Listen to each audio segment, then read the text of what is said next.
আছিলে কাৰ্বি আংলঙত যেতিয়া কাৰ্বি আংলঙৰ যে জাতিৰ মাজত সংঘাত কাৰ্বি মাজত বহুতো সংঘাত দেখা পাইছে সেইকাৰণে CPIM কাৰ্বি আংলঙৰ ৰাইজে বিদায় দিয়া হৈছে ইয়াৰ পিছত আকৌ কংগ্ৰেছৰ শাসনৰ আমলত আটাইতকৈ উগ্ৰপন্থী জন্ম হৈছে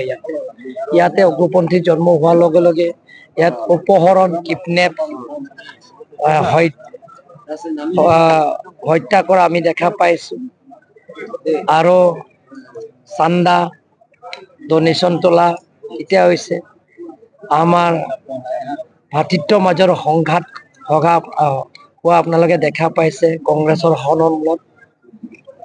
সেইকাৰণে কংগ্ৰেছক বিদায় দিয়া হৈছে ইয়াৰ আগত CPIM কাৰ্বি আংলং ৰাইজক বিদায় দিয়া হৈছে তাৰ পিছত আকৌ কংগ্ৰেছৰ বিদায় হৈছে কাৰণ কাৰ্বি আংলং ৰাইজে জানে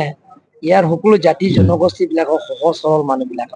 ইয়াত বেছি মিছা কথা ক'লে মানুহে বেয়া পায় সেই বেয়া পোৱাৰ কাৰণে ইয়াত ৰাইজে কংগ্ৰেছ আৰু CPIM দলক কাৰ্বি আংলঙৰ পৰা বিদায় দিয়া হৈছে ইয়াৰ পিছত আজি 2-3 বছৰৰ আগত ৰিজনেল পাৰ্টি এটা ওলাইছে জিআই কাথাৰ APSLC দলৰ তেওঁলোকৰ সংবিধানৰ কথা কয় আৰু সংবিধানবিলাক যিবিলাক কয় কনষ্টিটিউচনৰ কথা যিবিলাক কয় তেওঁলোকৰ কিন্তু সঁচা কথা কোৱা নাই তেওঁলোকে আধৰুৱা সংবিধান কথাহে তেওঁলোকে কৈছে ইংৰাজীৰ পৰা কয় ইংলিছৰ পৰা হাফ ট্ৰুথ বুলি কয় তেওঁলোকে হাফ ট্ৰুথে ৰাইজক বুজাইছে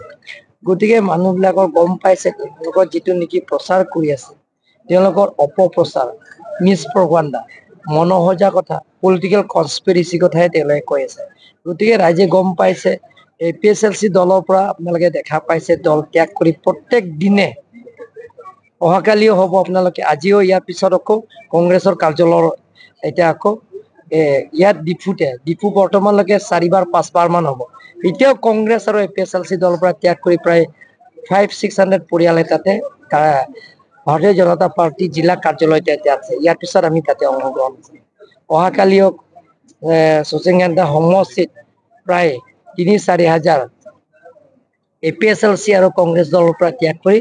আমাৰ ভাৰতীয় জনতা পাৰ্টিয়ে যোগদান কৰিব এনেধৰণৰ আকৌ 4 তাৰিখৰ কপলি কনষ্টিটুৱেঞ্চি আছে 5 তাৰিখেও আছে 5 তাৰিখে দেওপানী আছে আৰু ইয়াত 6 তাৰিখ 7 তাৰিখ 8 তাৰিখ 9 তাৰিখ এটা কাৰ্যসূচীটো আছে প্ৰত্যেক সমষ্টিয়ে সেইটো কাৰ্যসূচীটো গৈ আছে গতিকে ৰাইজে গম পাইছে আৰু আমাৰ কাৰ্বি আংলঙৰ ৰাইজৰ সকলো মানুহে এটা সহজ সৰল মানুহ আৰু গম পায় ফট কৰি গম নাপাব কিন্তু লাহে লাহে যিবিলাকৰ অপপ্ৰচাৰ কৰা কথাবিলাক মনোহজা কথাবিলাকৰ গম পাব তেতিয়া মানুহে তেওঁলোকক বিশ্বাস নকৰে হ'ব